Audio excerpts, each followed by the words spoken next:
Good evening सर्वांना. सर्वांचे W अकॅडमीमध्ये sir स्वागत आहे. आज आपण पाहणार आहोत जिल्हा न्यायालय भरती कनिष्ठ लिपिक या पदाचा निकाल जाहीर झालेला 2023-24 या वर्षाचा.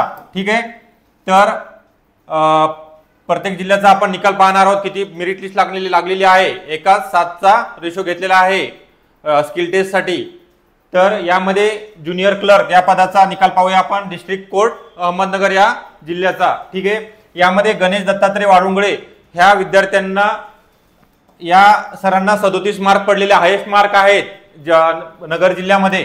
ठीक आहे, तर त्यानंतर आहेत सेकंड नंबरला निखिल पगारे सर, 36 मार्क आहेत. मार्कची लिस्ट देण्यात आलेली आहे. किती विद्यार्थी क्वालिफाय झालेले पाहूया आपण.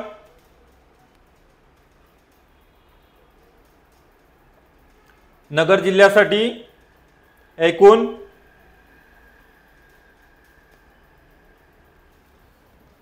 1252 विद्यार्थी क्वालिफाय झालेले आहेत. शेवटच्या विद्यार्थ्याला 23 मार्क आहेत. ठीक आहे, तर आपल्या ज्या विद्यार्थ्यांचा नगर जिल्ह्यासाठी फॉर्म भरला त्यांनी आपल्या लिस्टमध्ये नाव चेक करायचं आहे आणि टायपिंगची प्रॅक्टिस चालू करायची आहे. Marathi plus English typing practice सुरू ठेवायची आहे. त्यानंतर 20 मार्काला आपल्याला इंटरव्ह्यू असणार आहे. स्किल टेस्टमध्ये जे विद्यार्थी पास होतील त्यांना मुलाखतीसाठी एकाच 3चा रेशो राहणार आहेत, म्हणजे एका जागेसाठी 3 विद्यार्थी क्वालिफाय असणार आहेत. ठीक आहे, आपण अकॅडमीच्या डब्ल्यू अकॅडमीच्या चॅनलला जाऊन PDF आपण डाउनलोड करू शकता. ठीक आहे, थँक्यू.